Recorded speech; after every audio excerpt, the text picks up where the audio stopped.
Hello mga kanegosyo, sa episode na ito, pag-uusapan natin ang kahalagahan ng tamang paghahanda at pagplaplano para sa mga negosyante at may-ari ng mga lupa dito sa Pangasinan. Alam natin na mahalaga ang bawat hakbang sa pagninegosyo kaya naman dapat nating paghandaan ang bawat sitwasyon. Una, yung mga kaso ng biglaang pagpanaw ng may-ari ng negosyo. Ito yung tinatawag natin na premature death. Sipin natin, no, si Mang Juan. Halimbawa, isang kilalang negosyante sa Dagupan, bigla siyang pumanaw at walang malinaw na plano o last will.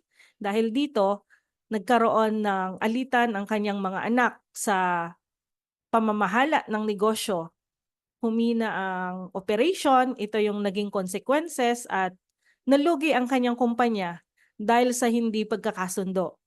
Kung may tamang paghahanda sana, maiwasan ang mga ganitong situation. Yung pagmamay-ari ng lupa na walang dokumento. Sa isang barangay dito sa may part ng Villasis, maraming pamilya ang nagkakaroon ng problema sa kanilang lupa dahil walang tamang titulo o dokumento.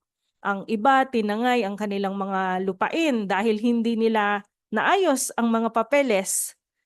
Ito ay nagdulot ng matinding kaguluhan at pagkawala ng mga ari-arian, isang halimbawa ng kahalagahan ng tamang dokumentasyon. Kawalan ng life insurance o health insurance sa negosyo o sa mga may-ari ng negosyo. May isang bakery, no, sa may part ng Dagupan na minsan nasunog dahil walang insurance. Hindi nakabangon agad ang may-ari at tuluyan ng nagsara ang kanyang bakery. Kung meron lang sana siyang insurance, maaring napaghandaan ang situation at makapagpatuloy ang negosyo. Mahalaga ang insurance bilang protection talaga sa mga hindi inaasahang pangyayari. Ang kawalan ng succession plan, isang malaking poultry farm sa may San Fabian ang napabayaan dahil walang malinaw na succession plan. Nang magretiro ang may-ari, walang handang pumalit at dahil dito, nagkaroon ng mismanagement at nalugi ang negosyo. Ito ay isang aral na dapat tayong maghanda ng plano para sa hinaharap at ang kahalagahan ng magandang abogado at financial or wealth advisor. Maraming negosyante na may-ari ng mga lupa ang sobrang abala sa kanilang negosyo o profession.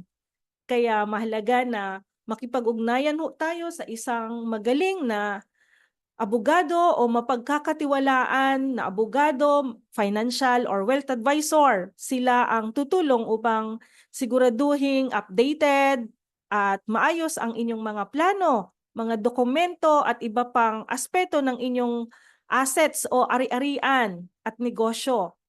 Hindi din natin kayang gawin lahat, kaya't kailangan natin ng mga eksperto upang masigurado na nasa tamang landas ang ating mga plano.